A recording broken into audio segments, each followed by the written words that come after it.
Welcome to this BC Strategies podcast. I'm joined by a host of BC Strategies experts that were at Enterprise Connect because we're going to do an Enterprise Connect 2025 wrap up. And it turns out that there was so many BC Strategies experts that participated in, I think I counted 23 sessions, that we're breaking this into a part one and part two. So this is part one. And what I thought I would do is start, we'll go kind of around the square, as it were, based on what I'm seeing here. And let's start by just focusing on what was one takeaway, whether that's one thing that surprised you, delighted you, angered you, whatever emotion. But let's start. We'll move to my right on the video, as it were. David Danto, what did you take away from Enterprise Connect 2025? Oh boy, if I can go first, I cut everybody off from all their good topics. I'll pick an obscure one. My greatest takeaway was the bromance again.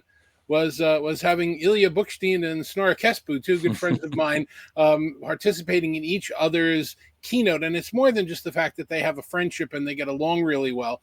The idea that Cisco is doing gangbusters in terms of Teams usage and people using Microsoft Teams on Cisco hardware. That's a great combination, and they're doing really well with that.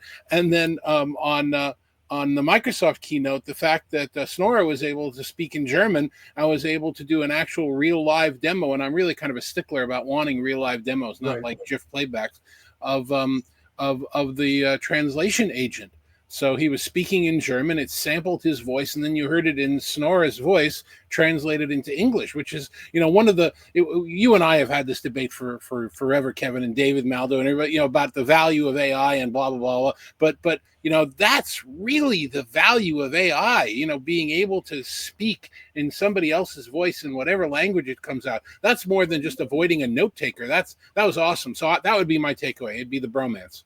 Yeah, no, that's fantastic. And I think, you bring a great point. Like, I think Cisco, Microsoft Teams Rooms is the leading provider of Microsoft Teams Rooms. So good for Cisco and Microsoft in cultivating that. And that agent is called the interpreter agent. Just if anybody's trying to Google it, it's not the translator agent, but there you go. So Tom Brannen, what was your biggest takeaway from Enterprise Connect this year? Obviously I'm going to bring up AI because that's, always my first talking point, but I was a little bit surprised about AI this year. We certainly saw agentic and that was mentioned a lot, but I thought there would be more of a focus on that. And I'm glad there wasn't because we need to kind of walk before we run. And to jump into agentic and go all in on, here's agent, I think would be overshooting where the market is. And so I was kind of happy to see it mentioned because it is important, but also the focus in terms of announcements and in terms of most of the content was around making kind of existing AI better. And not just from a chatbot perspective, but from a kind of a data perspective. How do we make AI more accessible? How do we make it easier to use? How do we make it more proactive? And so there was a lot of kind of energy around that side of AI, and less so on the agentic side. So I thought that was a really great trend. We saw announcements from folks like Five9 and NICE that kind of giving the business manager, your business analyst, the tools that they need to dig into the data easier. And then to even be proactive to kind of serve up automation opportunities to provide suggestions, then actually to build these and test them and kind of, make some of this automation that we've been hearing about for the last couple of years, kind of much more accessible and much faster to implement. And that's what the market wants. It's about time to value. It's about how quickly can we develop these AI applications and how can we do it without bringing in a massive team of consultants, and how we can do and how can we do it without a lot of coding and that kind of thing. So I was actually thought they hit the sweet spot of looking to the future with agentic, but also keeping a big focus on the needs of today. Yeah, no, I think that makes sense. And before we have these AI agents going and doing a lot of things on our behalf, I think we need to do, as you say, a little more testing and a little more learning. And I think we'll have to do a future podcast because I don't know that the vendors or the analysts agree or actually on what that agentic term means. I heard a lot of different definitions. So maybe that's a future podcast where we can debate what the right definition is, right? So, Totally. But let's go to Robert. What was your takeaway? What surprised you? What delighted you at Enterprise Connect this year? This would be a good AI feature to tell people when they're on mute and they start talking.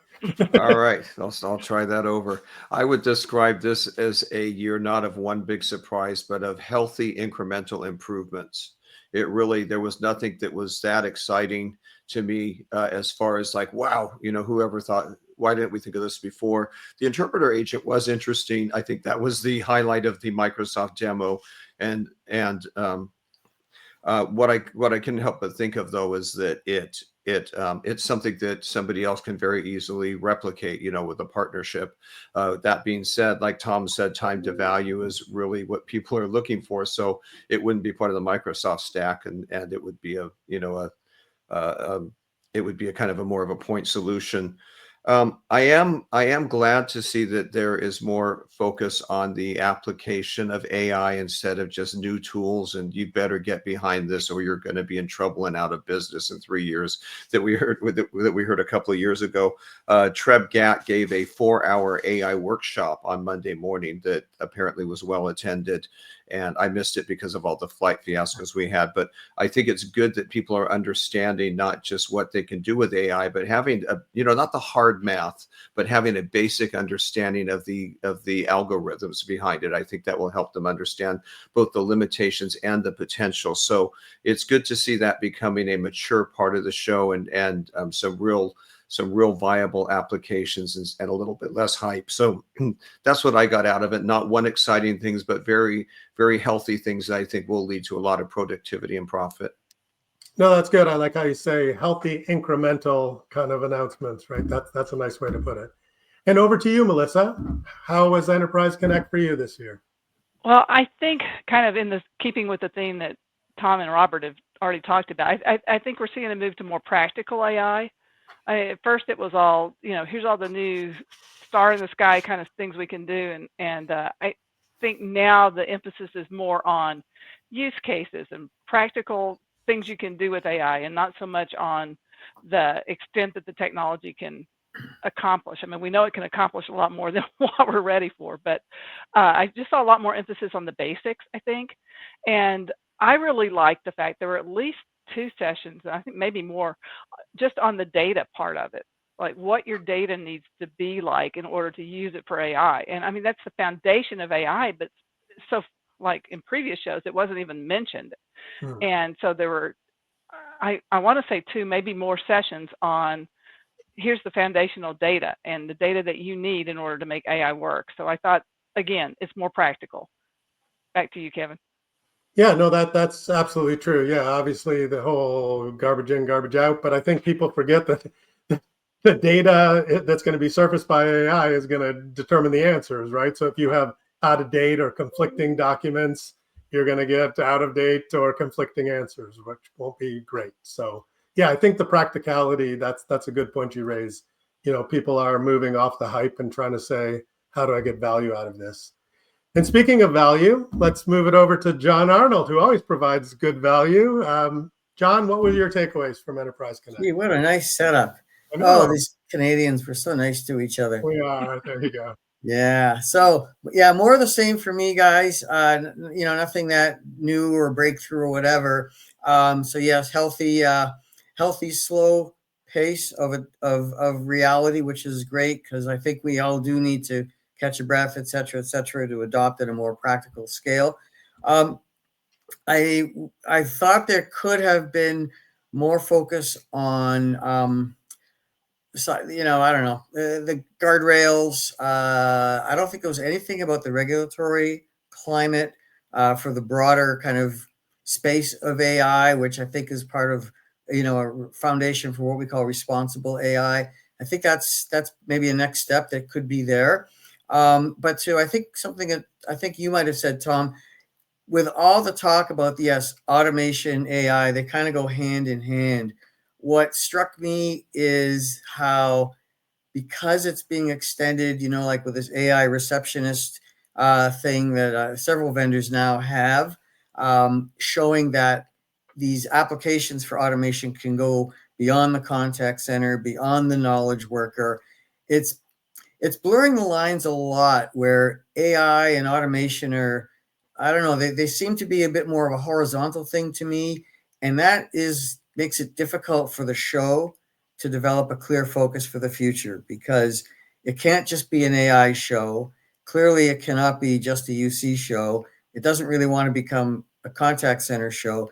And now it's kind of this type of automation levels the playing field. And I think that makes it challenging, not just for the Informa folks, but for people who want to exhibit, people who want to attend. How do you draw buyers and customers and end users to this event? So I think it's almost like it's too much for our own good that we have all these wonderful tools. So I think that's going to be a fundamental challenge going forward. So that's a difficulty I see with some of this AI stuff, as good as it can be. Right. But that's a good starting point for I'd like to maybe see some of this rest of our time here go. Okay. Well, and one of the AI kind of use cases that they always like to do is catch me up, or when you're joining a meeting late, and representing that mode, we're going to bring in Steve, who showed up to this late, but we'll bring him in. I apologize. Yeah, I'm talking to a CIO about AI, believe it or not. So. Oh, well, and if we had AI here, we're using StreamYard to record this, I don't believe it has AI to catch you up. But so, Steve, we went around. You're going to be the last one, I guess. What was one big takeaway, something that, I don't know, surprised you, delighted you, angered you, whatever at Enterprise Connect? Sure. Yeah. No, it was, to me personally, I think it was, believe it or not, it was the most connected show ever for me. The people that I met, the people that I re-engaged with, people that I hadn't seen in years, and all of a sudden have these brand new positions, that I've known for, 10, 15, 20 years, and they're all in senior management positions now. So very, very interesting to see a lot of that in the vendor community. A lot of the CX stuff, I think people like Zoom and like Mitel are now starting to catch up with the Genesys and the NICEs of this world. I mean, they're not quite there, but the fact that they have AI now built into their new contact center offerings, and other, versions is pretty significant. And if you look at the price point of, again, using Zoom and Mitel as two examples, their price point is like half of what a Genesys or a NICE would be per seat. So that was one thing I saw. The other thing that I saw that was very interesting was just the maturity of AI, actually, not only since Enterprise Connect of 2024, but Enterprise Connect AI, which many of us attended in Northern California in the fall. And I mean, the idea of conversational AI and agentic AI, where, these are now being deployed by major enterprises, like it's almost like the gloves are off now with this whole notion of, what's the word again? The cautions that you want to use in the world of, the hallucinations is the word I'm looking for. Sorry, that's been a famous. We haven't heard that word at all during this conference, right? And yet that was a huge word that we used in October and actually last year. So I think everybody is, as what Jon was saying just right now, in a different way, but the guardrails are now up in terms of what I should be using AI for and what I shouldn't be. Test the waters. The ROI is huge on this stuff. We just looked at a whole contact center with 250 seats. And we looked at just in healthcare, we just looked at changing appointments to an AI bot. And the savings, just by maintaining what I would call not so good SLAs, the savings were net like $4 million after all of the investment costs and the build costs and the monthly costs, of using AI from the contact center vendor. And then if I made the SLAs better, bottom line is the pricing was even less than that, but still $2 million a year. And that was net after all the costs. So it was big. So anyway, bottom line was it was a huge show. I got more out of it than any other, show that I've ever been at. And yeah, I think we're at this crossroads like Jon was sharing, but yet I think, the hype is within AI at the moment. As long as we can keep steady on communications at large, CX, UC, and the rest in AI being a component of that, I think Informa will keep going, and I'm very excited to be a part of it. Okay, well, that is good. I just wanted to, I'm going to raise one thing that nobody brought up. Mike Massimino, the astronaut. I thought that was fantastic.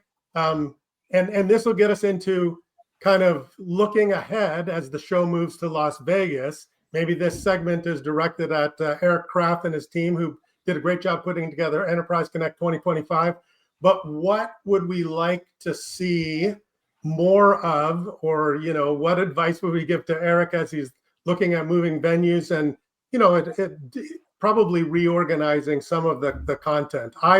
As I said, I found that Mike Massimino did a great job. It was inspirational, it was funny. He's an astronaut that went up on the space shuttle, did 2 spacewalks to the Hubble telescope, had some great leadership lessons and really tied it in.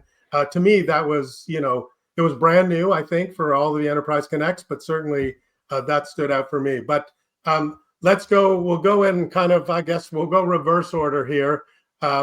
Steve, I don't know. So what would you say to Eric Krapf and the team for EC26? Yeah, I would say stay focused on the current 3 areas and don't lose sight of the fact that it's a UC show first and CX show first. And, with the new format, sometimes less sessions are a little bit better too. We had so many sessions and so many choices this year. And I think that lent itself a little bit to maybe some lesser attendance, although my session was very, very well attended. I was shocked. So I was going to tell Eric you can cancel Steve's session. So there you go. As long as you keep mine. So, okay. How about you, John? What advice? I'm actually with Steve on the content. I think, there could stand to be fewer sessions, get the attendance higher across the board, and just make sure that the overall programming aligns with, where the market's going to be a year from now, which we don't know yet, of course, but things will change. But, did we ever hear the word telephone mentioned the whole time we were there? An undercurrent to all of this is the voice is very much alive and well. Prem is very much alive and well. And mobile is still not really on the table as far as an environment for driving a lot of this stuff, both for collaboration and adopting AI. So I think there's a lot of room for, fine-tuning the focus. But I think the biggest one, I think we'd all agree, is they got to get customers. They got to bring a richer mix of people who are in the, users and buyers. And to me, like what screams excitement more than, Vegas, I think there's an opportunity there for them to leverage that kind of the atmosphere of Vegas as a draw. Nobody goes to Orlando other than Disney. So, but here we got tech buyers. We got to use that environment as a way to draw them out. Somehow they got to be creative, right? And get some incentives. You talk about that keynoter, Kevin, there could be, they could do a few things to make the program sexier and more attractive to the buyers. Because without them, I don't know if the show is really gonna thrive in its current format. Okay. How about you, Melissa? So I think there was some discussion about some of the non-keynote sessions, and there were a lot of 30-minute panel discussions, and some of them had networking opportunities afterwards. And the networking, I went to one of them, and the networking looked good after that. But a 30-minute panel discussion with 4 or 5 panelists is really tight, and you can't get really to any depth, or at least it's difficult.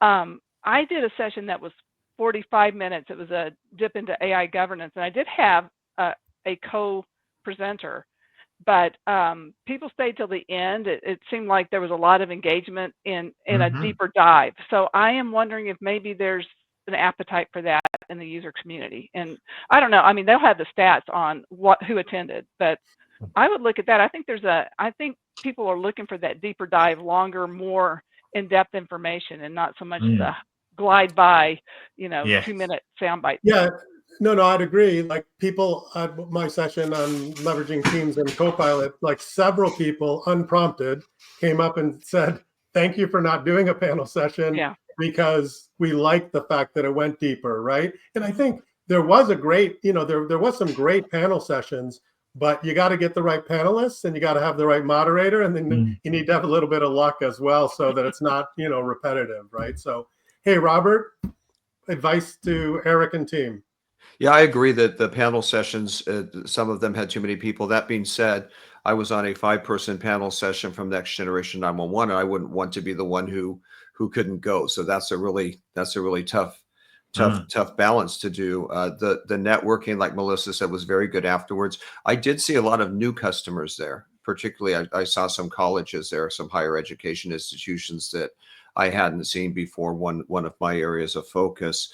The other thing I liked, I know it's a trivial thing, but I really liked that they do the posed pictures after the panel sessions. I think that rather than, just a picture of someone, with their mouth open doing that actually will help to promote, like, shout outs and kind of propagate these sessions and the shows on social media, just to have those. That's the first time I noticed that they did that after the sessions. I thought it was good. I think I agree. I think, John, you had said that it's going to be hard to sort out what the tracks should be, right? It really isn't. It's so many overlaying subjects. It's hard to have contact center without AI. It's hard to have UC without AI. It's hard to have you have contact center without UC. And then you have some little important, fringe things like 911 and outbound call safety or trust. Very, very important, well-attended sessions that don't really fit into those tracks. So I think that's a good thing.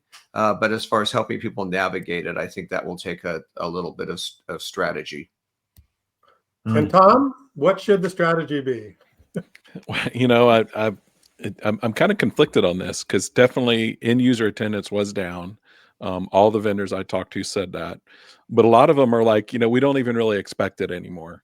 I think COVID really took a hit to the end users, and they just haven't been able. Maybe they're not allowed to travel, or their bosses are like, you don't really need to go to these events anymore. Right. Whatever the case is, and I think it's maybe now more important than ever, because AI is kind of hard to get across over a Zoom call. I think being able to meet these executives in person and hear their strategy directly, talk to their engineers, go to some of these booths, see the applications, in action. I mean, I think maybe that's more important in the old days, where we looked at phones and looked at blinking lights on a router or whatever we did at booths 10 years ago. So the interesting question for Eric will be, do you try to solve that problem, or do you just kind of accept that it's going to be a little bit of a different event?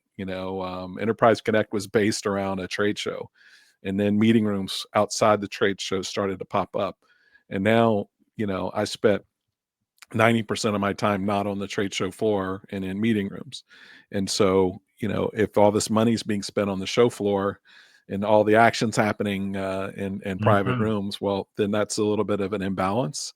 I think having a different venue and having the ability to kind of reset, I would maybe go a little bit smaller on the show floor and have more organized and centralized, meeting facilities for one-on-ones, where we're not having to run to Emerald and St. Augustine and then back to Sanibel and Naples. And, that's just kind of crazy. So being able to kind of start with a blank slate of, like, if we were going to redo this event, and that's exactly the opportunity they have. So I'm kind of excited to see what comes out of that. I mean, I think we still need a show floor. I think we still need that, but for a lot of the vendors, they're just not seeing the value. With that said, they all love being there. They all love interacting with the ecosystem at large, even if they're not able to meet with as many customers as they maybe did before. There's still a ton of value for them to be there, and they see that. And like Steve said, I mean, this was by far my most successful Enterprise Connect that I've ever had. So, from my perspective, huge value, love the event, and obviously want to see it continue to thrive. Yeah, no, that makes sense. I think that there's kind of this quality versus quantity argument. Like, if you're going and you're saying ROI is only the number of badge scans at my booth, that doesn't, Enterprise Connect, for 15 years that I've been there, give or take, I think I've always heard there wasn't enough end customers, right? So I think more is always better, but I mean, to me, it's been all the connections. There's venture capitalists. I mean, there was financial analysts, there's partners, and having all of the different vendors and hearing the stories kind of back to back, whether it's on the keynotes or going from one booth to another, that to me is unique, as opposed to going to a vendor specific event where for a couple of days you're kind of brainwashed on one point of view. This, it's like the BCStrategies group. There's a whole bunch of different views, and that's what kind of brings the strength to the group, right? So David, your thoughts? Well, my thoughts are kind of divided into three different areas, and I apologize for that, but they are all separate, and I'll try and get through them as quickly as I can. I love Enterprise Connect. I've been going for many years. I really appreciate what Eric does with the show, and I don't mean anything derogatory by any of the statements. One of the big problems you run into with a show like this in general, and I'm taking this from my decades of doing conferences and trade shows, is it's difficult to be charging the exhibitors and the attendees in general. Usually one entity is generally covering the nut of the show. The exhibitors will be paying for the booths and the wine and the parties and everything else, and the attendees, the end users, will come for free. When you have a model like this, which is kind of a little unique, where it's very expensive for the vendors and it's very expensive for the attendees, that's one of the reasons why attendance is shrinking, because a lot of the other shows people can go to without paying. So I think that's going to have to be worked out and reconciled one way or another. Figure that out. So that's one problem. The other problem, number two, is we're dealing with a situation right now where we used to be the number one in the space of what we do. We would be connecting people at long distances. We would be dealing with contact centers. We'd be doing HD video. We would be the only people talking about all these amazing things. And now we're one of hundreds talking about AI. The industry is far too over-rotated on AI. We haven't come up with some type of technology advancement that really proves what we do as communicators, which is what Enterprise Connect and Communicate is supposed to be about. If we don't back away a little bit from the AI and continue talking about what makes communication and collaboration special, we're going to fall into the noise floor. So that was part two. And then my part three is more practical, where many people, and Dave Michaels had made this point when we were together, many people have complained about the Gaylord Palms and the Biodome and all the rest of it, but now they're saying they're going to miss being there. Look, we're in a situation where we could have a meeting in somebody's suite, and then we could bop into our own room and wash up and maybe change if we were getting too sweaty, and then we could go to the trade show floor, and then we could go up to a session that's taking place. We're going to be, Caesars Forum is enormous. That place has got like 3 floors. Each one is about the size of 3 football fields. There isn't going to be any bopping over to the room or meet me in the atrium or meet me at the coffee shop. The entire design of the show is going to have to be changed. We're going to need small kiosks where, huddle rooms where we can all schedule meetings. We're going to need places where we can dive in and do the kind of things that we've been doing. It's going to require a rethink in a very big way. So I'm certainly here to help Eric with some of those ideas, and we all should. But we have to get out of our mind this idea that, I'll meet you for 5 minutes, we'll go to the coffee shop. There isn't a coffee shop anywhere near where this conference is being held next year, unless we build it into the space. So those are the 3 ways that I'm looking at the situation. Yeah, no, I think that's great. So here's a couple things that I've thought about that we've maybe covered in pre-discussions or what have you that didn't come up. So I think the ability to record audio and video for all the sessions, and then and encourage more hybrid participation. I think you brought up a great point, David, that I know the vendors pay a lot for their booths, and also it is difficult to justify the full conference pass, and on top of it, the travel costs. There's a lot less of this budget that's being allocated. So to get the end users there, even if they're there virtually, I think that provides value. And certainly recording with video, I know that costs some additional when you're setting up the show, but certainly I'd love to see that factored in. The other thing is I've always been interested in, things like audience response. So as opposed to like I do a show of hands, how many people are doing this or whatever, But I think being able to capture that type of data in a more, streamlined electronic way, I mean, I think that would be interesting both to the presenters, but certainly to the vendors as well, to understand where people are on this journey or their evaluation. So, some of those things, I am going to miss the Gaylord Palms because I knew where everything was. And, as you said, you could nail down a meeting spot. And I am not familiar with Vegas. I have not been to, I don't regularly go to shows there. So I'm going to be the person wandering around totally lost. And so maybe David Danto, you can find me if I'm lost in Vegas next year. But I'm thanks to Eric for including all of us, for many, many years.